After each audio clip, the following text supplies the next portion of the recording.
আমাদের দেশ থেকে যারা বাহিরে পড়াশোনা করার জন্য চান, ইসলামী শরিয়ার দৃষ্টিকোণ থেকে বললে জ্ঞান অর্জন করার জন্য পৃথিবীর যে কোনো প্রান্তে মুসলমানকে যাওয়ার অধিকার ইসলাম দিয়েছে, কোথাও যেতে বাধা দেয়নি যে আপনি যে কোনো জায়গা থেকে জ্ঞান অর্জন করতে পারেন, উপকারী জ্ঞান অর্জন করবার জন্য যে কোনো প্রান্তে আপনি যেতে পারেন।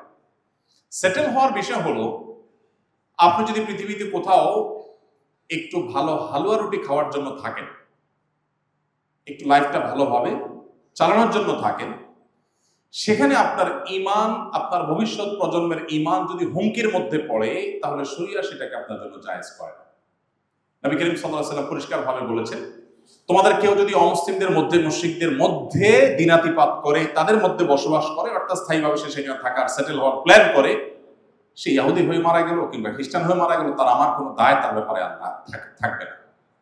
এটা হলো তাদের জন্য যারা শুধুই জাগতিক উন্নতির জন্য, অগ্রগতির জন্য, একটু ভালো লাইফ লিড করার জন্য, একটু সুন্দরভাবে জীবনযাপন করবার জন্য যারা সেখানে থাকেন, তাদের ব্যাপারে এই কথাটি বলা হয়েছে।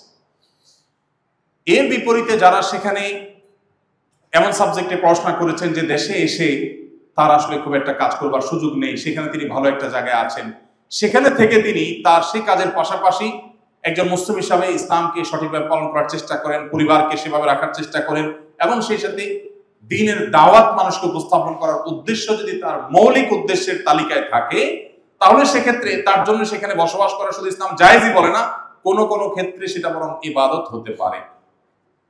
যেমন আমরা দেখি সাহাবীদের কারোর কারোর কবর চায়নাতে এখনো পাওয়া যায়, কারোর কারোর কবর তুরস্কে পাওয়া যায়, রাশিয়াতে পাওয়া যায়, বিভিন্ন প্রান্তে পাওয়া যায়। তারা কিন্তু আমাদের মতো একটু ভালো লাইফ লিড করার জন্য, একটু ভালো জীবনযাপন করবার জন্য, একটু ভালো খাবারের জন্য যান নাই। তাদের দৃষ্টিভঙ্গি ছিল অনেক সুদূর প্রসারিত।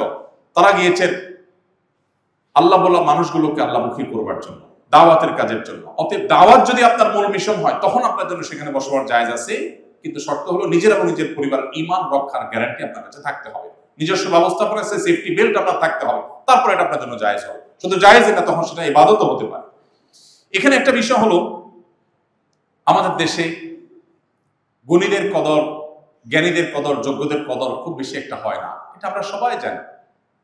এই অজুহাতে বা এই কারণে আমরা অনেকে অভিমান করি যে হ্যাঁ, দেশে যে কি করব, দেশে তো আমার সে জায়গা হয় না, দেশ আমাকে কি দিল, দেশের মানুষ, সমাজের মানুষ আমাকে কি দিল, তার চাইতে অনেক বড় একটা বিষয় আমার কাছে হওয়া দরকার যে আসলে আমি দেশকে কি দিতে পারলাম, সমাজকে কি দিতে পারলাম।